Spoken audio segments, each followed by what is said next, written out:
See if I can get this to focus. And see there on my neck, I guess. I mean, I'm really trying to see if I can get this to do. Nope, not working. Okay. You can see on my neck there, there is a rash right about here. That did not show up until I had a little fun run-in with my boss. He got Jeb, came over to the house and went, "Oh, it's all good, bud," and threw his hand right on my back thinking nothing of it. Conspiracy theory. As I was saying, conspiracy theory. It's scary. I got a rash that runs all the way down from the base of my neck all the way down my back. Right there where he put his hand. Just his hand, mind you. And it's not like the man doesn't wash his hands. I mean, the guy's a germaphobe from the fucking word go. He kind of has to be. His daughter has issues. As I was said. I want y'all to think on that. Right quick. He went and he got this vaccine thing. He's got no problems. No issues. Not even bothering him. This guy, he's indomitable anyway, so it wouldn't matter. But guy's got no fucking issues from this vaccine very much. You know, it doesn't bother him. Now, I had chickenpox when I was younger, so I'm used to having shingles outbreaks anytime that I'm in a high stress environment or I have exposure to something that my body's already fought. Basically, I get a regular cold, I get a bleed right here and it starts getting all pussy and stays that way for a while. I get a flu and I'll get this big old patch of the same shit on the top of my head. Well, now I'm getting it on the back of my shoulder here and it makes me wonder. Because I've never had this. I didn't even have chicken pox back there. So, makes me wonder.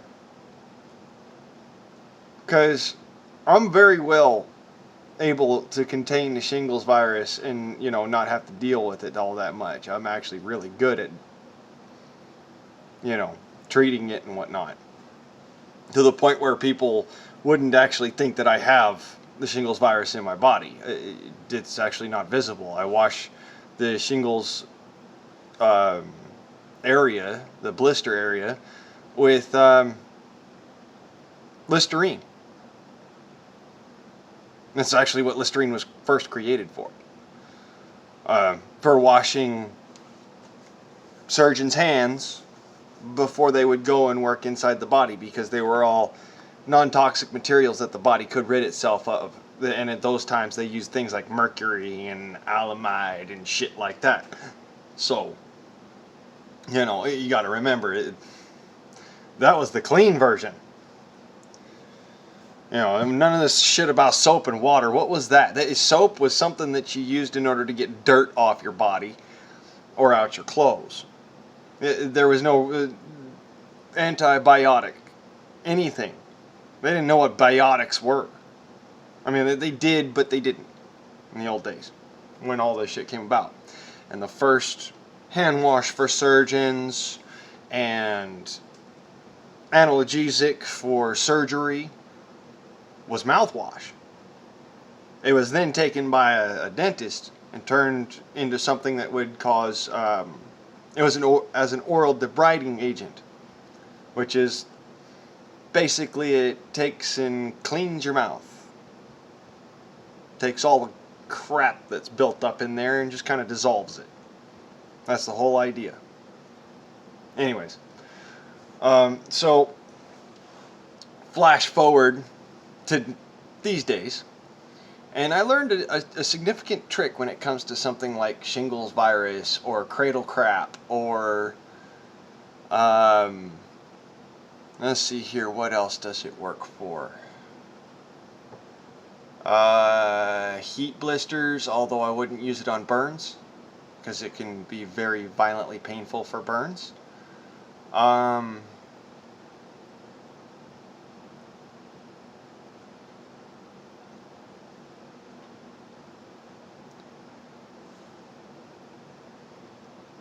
Any kind of rash that is not one of those ones where you've got urushiol as a main cause. Because if you've got urushiol as a main cause, then your best bet is to actually wash it off with soap and water first. And then you can treat the rash with that mouthwash, and it creates a kind of an anti-inflammatory. But there are other methods for anti-inflammatory which work better, which I'm going to go into for things like the shingles virus.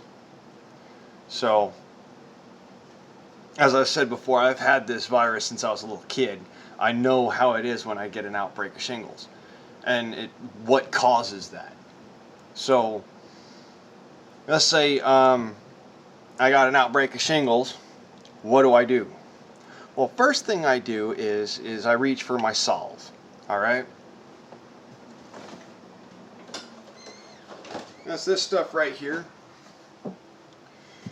Keep it in the fridge because it's made out of beeswax and coconut oil, and it's very easy to melt down and just turn into liquid. Okay, so that's Solve. It's got cannabis wax and peppermint extract in it. And those are the active ingredients. Okay? The inactive or inert ingredients are the beeswax and the coconut oil. And that's just, moisturizers. But the cannabis oil acts as an not an anti-inflammatory, as an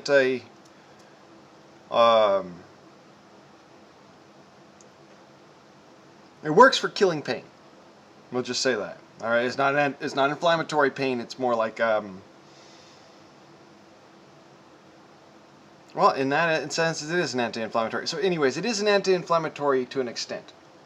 All right, it does all sorts of different stuff. Cannabis oil is amazing shit.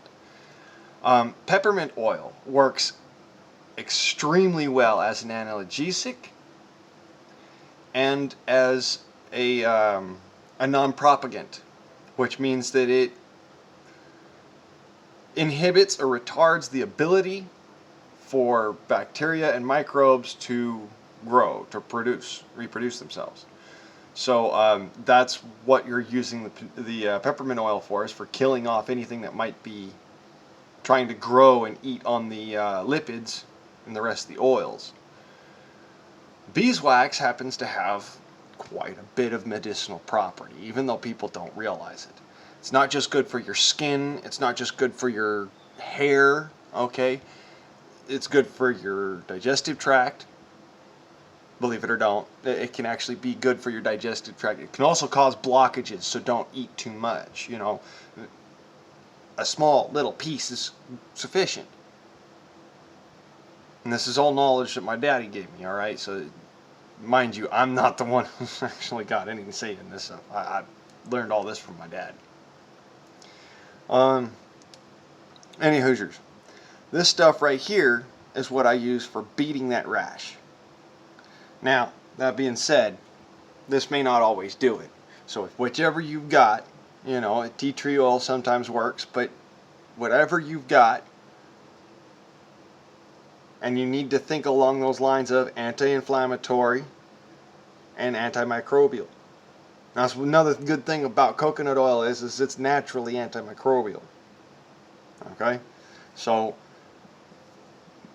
this stuff right here, that's a lifesaver for people who have issues I have. I mean, that's a lot of folks, most honestly. There's a lot of people out there that have been exposed to chicken pox. There's a lot of folks out there that have been exposed to COVID virus. There's a lot of folks that have been exposed to the vaccine. And they don't realize that those who haven't been exposed to the vaccine, or, haven't actually taken the vaccine, but are exposed to those who have taken the vaccine, have an immunoresponse to that. And the more drastic your immunoresponse is, the more so that it can reflect different things. Like, I'm breaking out with hives. That's what that rash is called. It's called hives. It feels like you're being eaten alive by hives of insects. That's why it's called hives. Okay. It's all down my neck, all down the middle of my back, and I've been, a little bit here and there every now and then of the cannabis oil, and I just let it melt down my back. And what it's been doing is treating that. It's making it so that it's also immunosuppressant to an extent. All right? The cannabis oil does a lot of great things. It can both bolster and suppress your immune system in different situations. Your cytokine count will be lower, but your imastoplastins and your white blood cell count and a couple of other things, those will be higher. And therefore strengthening your immune system without giving you the ill effect of having too much of one and not enough of the other to make everything balance out accordingly. That's what this does. A lot of people don't realize that, but that's what cannabis does. It balances the human body system. We have a cannabinol system. And that cannabinol system dictates how our body functions. How it functions, whether it's on the good side or on the bad side. Cannabinols are not necessarily getting you high. They're just bringing you back to a frame of mind where you should be. And you don't realize it, and that's the euphoria that you feel. That's reality here. I mean, I've sat on the side of the fence of, oh no, you're just getting high, it's just a buzz, and then I went and I tested it myself, like I'm about to do now. I need to put some more medicine on. That's why I was even doing this video. And the fact that, folks are talking about this on the interwebs. So, there you go. A little bit of Solve. I'm going to melt it down into my hand and then rub it into my back on the top of my neck, and that'll melt downwards. It'll like literally work its way down into my skin. As you can see, just straight from the top, that's Solve. Rub it all up and down wherever you can reach, and then you'll let it go and do its own thing the rest of the way. And it's been fighting back the infection, or whatever it is. I don't know what it is. I want to call it an infection, but I wouldn't call that an infection. That's an immunoresponse, really. So the immunoresponse that I'm having is quite drastic. All right, it's not quite onto the anaphylaxia level, but I'm definitely experiencing hives, which is pretty drastic for a bodily response to something like that. The fact that I'm having to pull out my big guns as far as medicine is concerned. The only thing that I'd be going any more all out on is rabies virus, and y'all know that.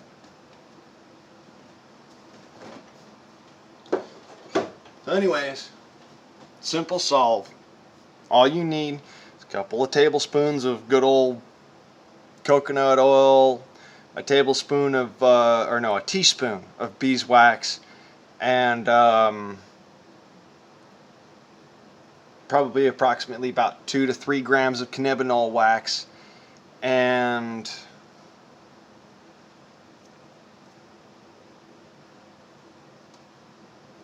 ¼ to 1/2 teaspoon of peppermint extract in alcohol.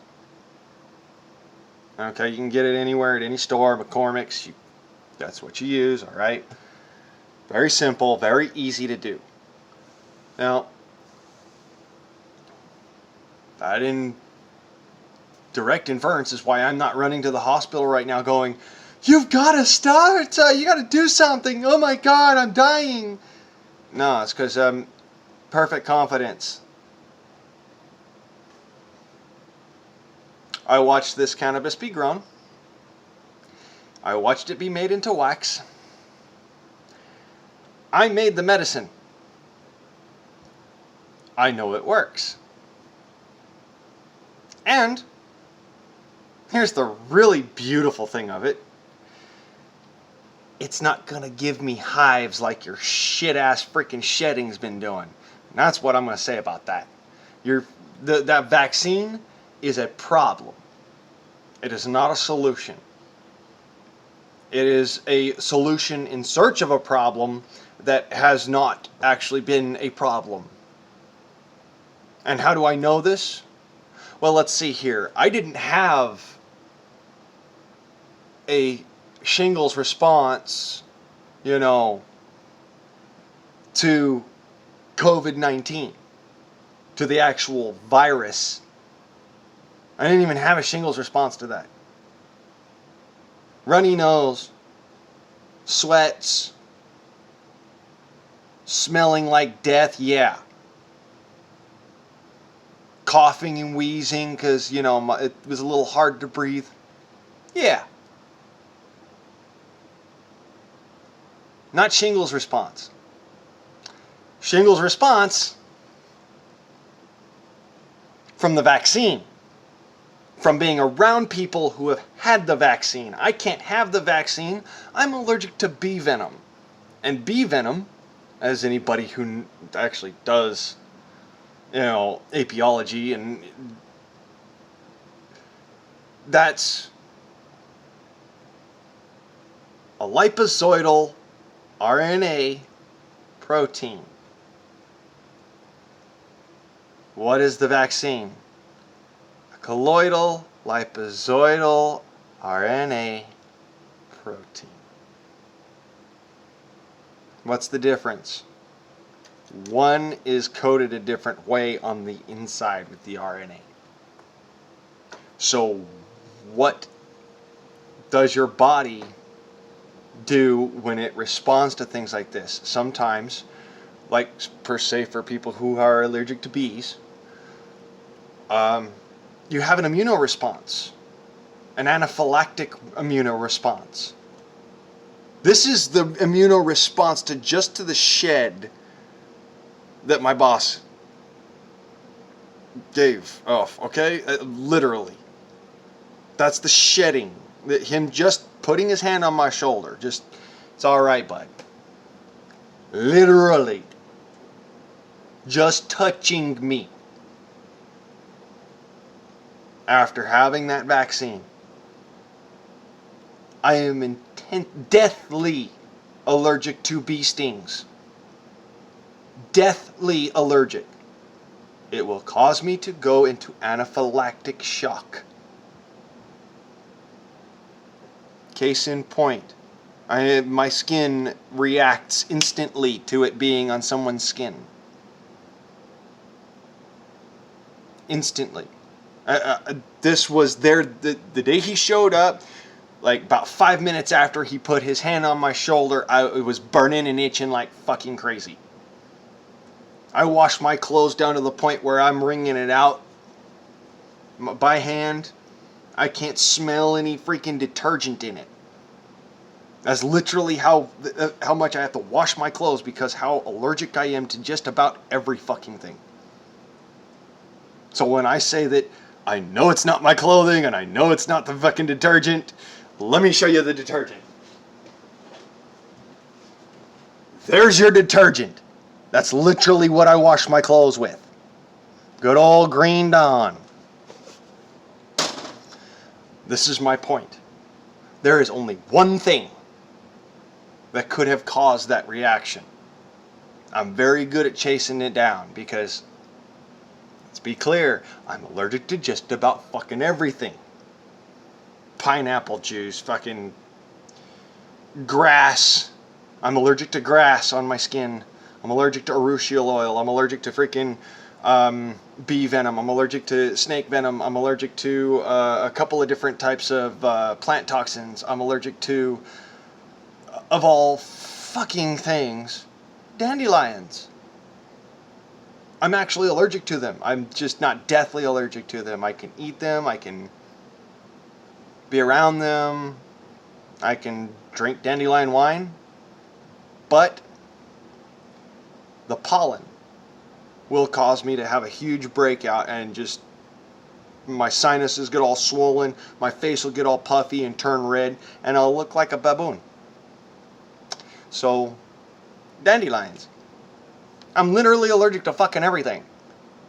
But I'm just a little bit here and a little bit there, and way the fuck out there. So, here's my point. I can't take the vax. I can't be even around people who have taken the vax. That's how dangerous this is. You cannot even be near me, because you could cause me to have an allergic reaction or have an immune response. Like what's happening now. My body is having an immune response, and it is... Let me put it this way. You ever had chicken pox? Okay, it's like that on steroids.